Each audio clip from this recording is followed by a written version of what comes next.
Hi, and welcome back to Beans and Bezels. This is the third watch that I'm reviewing from Kurono Tokyo.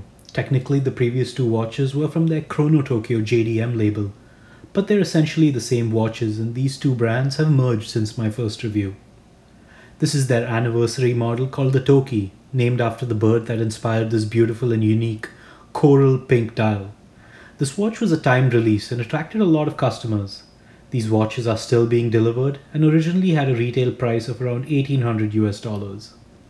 This review will be a quicker one since the case and movement are identical to the Chrono Tokyo Bullseye that I previously reviewed, and I'd rather not go into those details again. So we'll mostly focus on the dial, the experience, and some of my thoughts on the brand's direction and future. Let's check it out. Similar to the Chrono Tokyo Bullseye, I measured this case to be 36.8mm in diameter, 42.85mm from lug to lug, and roughly 10.5mm in height. The case is identical in design and finishing, so I won't go into this, but this watch reminded me of how amazing their cases are, and what an excellent job was done with the finishing. A great design and a perfect execution. But as I'll talk about later, I think it's time for Chrono Tokyo to retire this case and move on to something different and maybe better. The dial on this watch is magnificent. I've always found Chrono Tokyo dials to be very appealing, and it was the quality control on the last two watches that held them back for me. But this watch completely blew me away, starting with this very unique color, and all the way to the finishing and quality control of each dial element.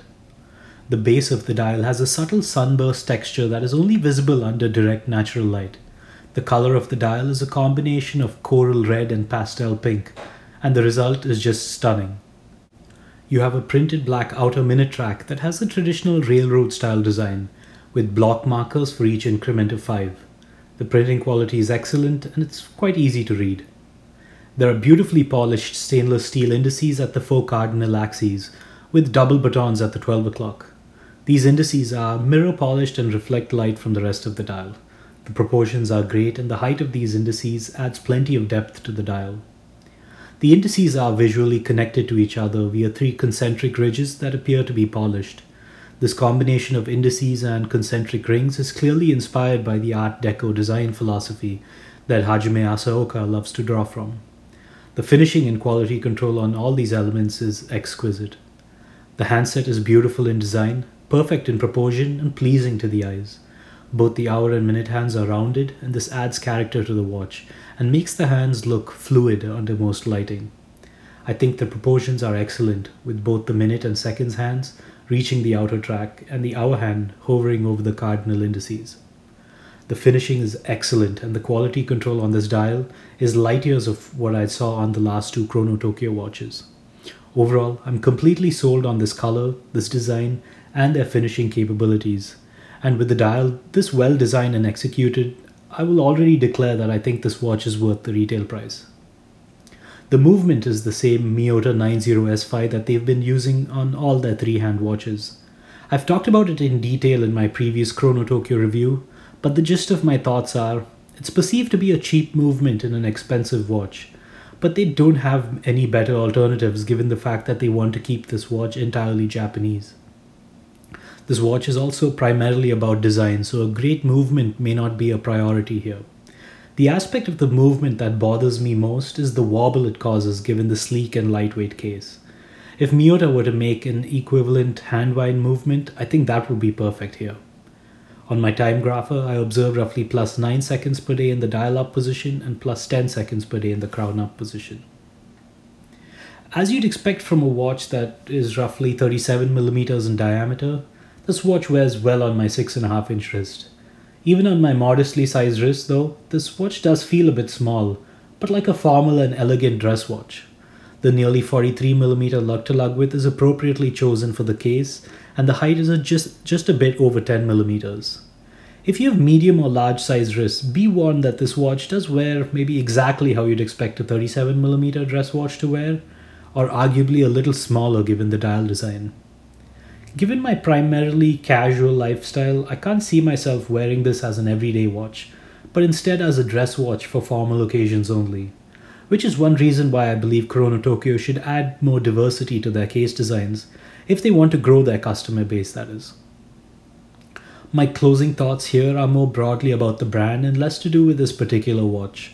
This watch is great, and it is nearly perfect where design and finishing is concerned. The presentation and branding is also spot on, making the ownership experience absolutely luxurious, which is exactly what you'd want from a watch like this. This is the best Chrono watch of all the three that I've reviewed. But while this watch may check all the right boxes, I think it's time for Chrono Tokyo to move on from this platform. At this point, we've seen the same dish cooked 10 different ways, and I personally see it as a dilution of this product line. There are only so many different colors you can play with before passionate enthusiasts start to get bored. Personally, I wouldn't buy more than one of this case style, however beautiful the dials are, because while there are some differences across the Bullseye, the Toki, and the Grand Akane, they don't actually stand out to me as three different watches. It's just three new dials, and that's getting a bit stale, and I think the community is catching on too, based on the number of Chrono watches that refuse to move on Chrono 24.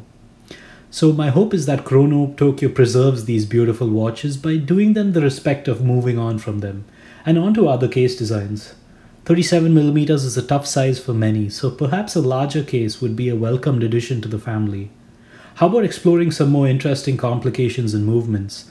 A moon phase could perhaps fit in organically with their dress watch aesthetic. If Chrono Tokyo has any interest in being taken a bit more seriously than just a design-based brand, perhaps a simple movement designed by Hajime Asaoka and outsourced to a third-party manufacturer.